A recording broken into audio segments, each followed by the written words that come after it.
Hubo una época en la que el cine no solo era magia sobre la pantalla, era poder, intriga política, pasión prohibida, escándalo velado en tres sombras de los estudios de filmación. Y a veces tragedia. Y entre los nombres más brillantes de esa época dorada del cine mexicano, uno brilla con un fulgor oscuro, misterioso y trágico. Blanca de Castejón. Pero no vengas buscando solo otra historia de amor, fama o glamour hollywoodense. Esto es algo mucho más profundo, más oscuro. Una historia oculta tras décadas de rumores, documentos desaparecidos, testigos anónimos y un secreto tan grande que podría haber cambiado para siempre la historia del entretenimiento en México. Era una mujer de mirada serena, casi hipnótica. Su voz, baja y sedosa, parecía salir de una dimensión paralela cargada de elegancia europea. Su porte aristocrático te transportaba lejos del bullicio de los sets de filmación, muy lejos, hacia salones dorados, óperas silenciosas, palacios bajo la luna. Pero detrás de esa máscara de refinamiento se escondía una verdad demasiado peligrosa para ser contada, incluso para los cánones de la época.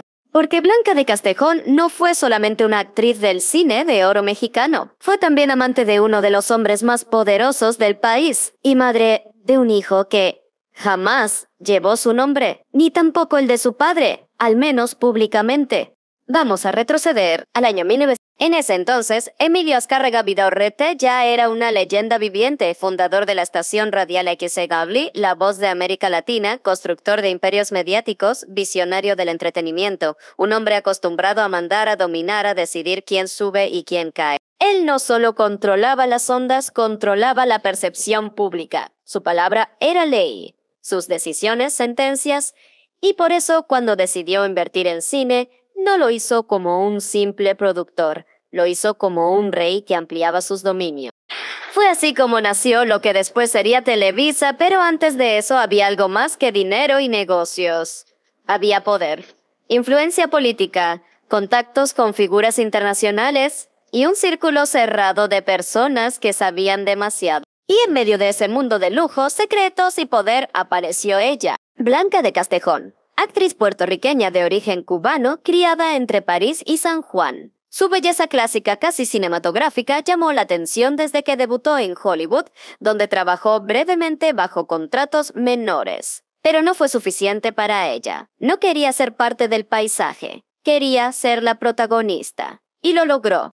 Cuando llegó a México, no tardó en convertirse en una musa ineludible del cine nacional. Con su inteligencia afilada, su porte altivo y su mirada imposiblemente profunda, Blanca cautivó al público, a la prensa y especialmente a un hombre acostumbrado a tenerlo todo, Emilio Azcárraga. El rumor comenzó tras el rodaje de La Familia Dresel, aunque fuentes cercanas niegan que fuera esa exactamente la producción. Se decía que Emilio visitaba el set con una frecuencia sospechosa, que incluso se quedaba horas observándola desde las sombras sin decir palabra. Algunos testigos aseguran que él, un hombre acostumbrado a mandar y dominar por primera vez en su vida, se sentía intimidado.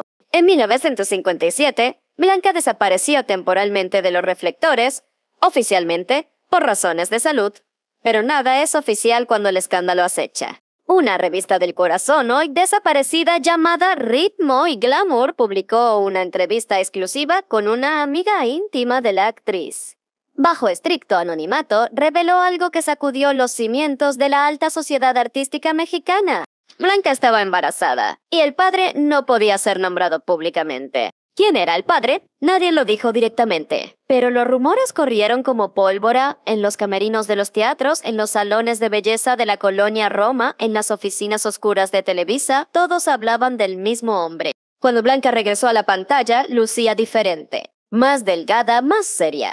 Ya no era la misma, el brillo de sus ojos se había opacado y jamás volvió a mencionar al hombre que, según muchos, era el padre de su hijo. Él juró que se haría cargo, le prometió que todo estaría bien, pero cuando nació, desapareció. Blanca nunca supo si fue miedo o cobardía. El niño fue criado lejos de las cámaras en San Juan, Puerto Rico, bajo un nuevo apellido, en completo anonimato. Familiares cercanos aseguraron que recibía dinero mensualmente desde México, dinero que venía sin remitente, pero con un sello inconfundible, el poder de Azcárraga. Un testigo anónimo, ex empleado de Azcárraga, afirmó en una entrevista no difundida que el hijo de Blanca fue cuidadosamente monitoreado durante años. No era un hijo, era un secreto andante, dijo, y los secretos tienen precio. En 1959, Blanca regresó a México para filmar lo que sería su última película, pero según una carta encontrada por su sobrina años después, su verdadero propósito era otro. Hacer justicia, exigir reconocimiento, revelar la verdad. Ella sabía demasiado, tenía fotografías, cartas personales, incluso un mechón de cabello de su hijo, junto con una nota firmada por Emilio. Eran pruebas suficientes para tumbar un imperio. Si eso hubiera salido a la luz, Azcárraga habría caído, no solo en el mundo de los medios, sino en la opinión pública. Habría sido el escándalo del siglo. Pero Emilio no iba a permitirlo. No ahora, no cuando su poder estaba en su punto más alto. El 26 de diciembre de 1909, Blanca de Castejón falleció, las causas oficiales complicaciones hepáticas. Pero hay quienes no lo creen, porque hay historias que no mueren con los años. Llegó convulsionando, vomitando sangre. No tenía enfermedades crónicas. Nunca mostró síntomas previos. Le ingresamos, pero ya era tarde. 2 hombres llegaron antes de que amaneciera. No tenían identificación, solo dijeron que era urgente, que debíamos atenderla personalmente. Después, todo fue muy rápido. ¿Un accidente? ¿Una caída accidental en las escaleras de su casa? Muchos lo creyeron, otros no tanto. Algunos piensan que fue envenenada, silenciada para siempre, borrada de la historia oficial para proteger un secreto demasiado grande. Años después, en los archivos bancarios suizos apareció algo inquietante. Una cuenta a nombre de J.C. de Castejón, abierta en 1970, apenas unos meses después de la muerte de Bianca. Las autoridades suizas no dieron detalles, pero entre investigadores privados corrió el rumor de que el dueño de esa cuenta era el hijo ilegítimo de Emilio Azcárraga.